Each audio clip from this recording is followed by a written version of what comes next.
Bhuvanagiri MP Chamala Kiran Kumar Reddy RTC కార్మికుల సమ్మెపై స్పందించారు. కార్మికులు ఎవరు అధైర్యపడొద్దు అని కోరారు. ఆర్టీసీ ఉద్యోగి శంకర్ గౌడ్ మరణం తనను తీవ్రంగా కలిచివేసింది అని పేర్కొన్నారు. ఆయన ప్రాణాలు ఎంతో విలువైనవని, కుటుంబ సభ్యుల గురించి ఆలోచించాలి అని హితవు పలికారు. ప్రస్తుత కాంగ్రెస్ ప్రభుత్వం చర్చలకు ఎప్పుడూ సిద్ధంగానే ఉంటుంది అన్నారు. గత పాలకుల మాదిరిగా నెలల తరబడి సమస్యను సాగదీయబోమని స్పష్టం చేశారు చామల. కొంతమంది స్వలాభం కోసం రెచ్చగొట్టే ప్రయత్నం చేస్తున్నారని, అటువంటి వారి మాటలను కార్మికులు నమ్మి ఆవేశపడొద్దని సూచించారు.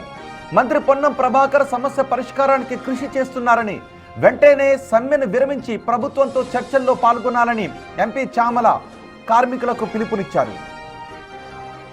ఉద్యోగి శంకర్ గౌడ్ గారి మృతి చాలా దిగ్భ్రాంతికి గురి చేస్తుంది. ఎందుకంటే ముఖ్యంగా ఆర్టీసీ కార్మికులకు ఒకటి చెప్పాలనుకుంటున్నాను. ఈ ప్రభుత్వం మీరు ఎన్నుకున్నటువంటి ప్రభుత్వం, ప్రజాపాలన కోసం పనిచేస్తున్నటువంటి ప్రభుత్వం. ఈ ప్రభుత్వం చర్చలు చేయడానికి సిద్ధంగా ఉంది. మీరెవ్వరు కూడా ఆవేశపడకండి. ఎందుకంటే ఏదో జరగదని గత ప్రభుత్వాల మాదిరిగా నెలలు మాతో చర్చలు జరపరన్న ఆలోచనకు పోకండి. ఎవరు రెచ్చగొట్టినా రెచ్చిపోకండి. కొంతమంది స్వలాభాల కోసం పక్కవారి వీక్నెస్ని చూసి, వారికి ఉన్నటువంటి కష్టాలను చూసి వాళ్ళని రెచ్చగొట్టే ప్రయత్నం చేస్తుంటారు. ఈ ప్రభుత్వం మీ అందరితో చర్చలు చేయడానికి సానుకూలంగా ఉంది. మీరందరూ కూడా ప్రభుత్వాన్ని నమ్మండి. పొన్నం ప్రభాకర్ గారు వీలైనంత మటుకు సమస్యలు పరిష్కారం చేస్తున్నామని చెప్పినా కానీ కొంత మిస్అండర్స్టాండింగ్ వల్ల ఇటువంటివి జరుగుతున్నాయి. ఎందుకంటే ప్రాణాలు చాలా ఇంపార్టెంట్. మన వెనుక మన కుటుంబ సభ్యులు, మన మీద డిపెండ్ అయిన వాళ్ళు చాలామంది ఉంటారు. దయచేసి ఆర్టీసీ కార్మికులకు ఈ సమ్మె విరమించుకోవాలి, అలాగే చర్చలలో పాల్గొనాలి. మీ సమస్యలన్నీ పరిష్కారం చేస్తారని తెలియజేస్తున్నాను. ఆర్టీసీ ఉద్యోగి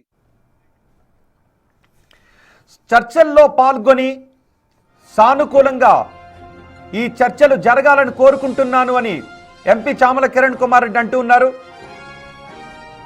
ప్రభుత్వం కార్మికుల సమస్యలను చిత్తశుద్ధితో పరిష్కరించడానికి సిద్ధంగా ఉంది, త్వరగా పరిష్కరించడానికి సిద్ధంగా ఉంది. ఎవరో చెప్పే రెచ్చగొట్టే మాటలను నమ్మొద్దు అని చామల కిరణ్ కుమార్ రెడ్డి ఆర్టీసీ కార్మికులను ఉద్దేశించి కోరుతూ ఉన్నారు. సమస్యల పరిష్కారానికి గత ప్రభుత్వం మాదిరిగా రోజులు నెలలు సాగదీయడం కాదు, గంటల్లోనే సమస్య పరిష్కారానికి మంత్రి పొన్నం ప్రభాకర్ ఆధ్వర్యంలో రేవంత్ రెడ్డి సూచనల మేరకు సమస్యల పరిష్కారానికి చిత్తశుద్ధితో ప్రభుత్వం సిద్ధంగా ఉంది అని చెబుతున్నారు. ప్రస్తుతం చర్చలు కూడా జరుగుతూ ఉన్నాయి. ఈ చర్చలు సానుకూలంగా జరిగి సమ్మెను విరమింప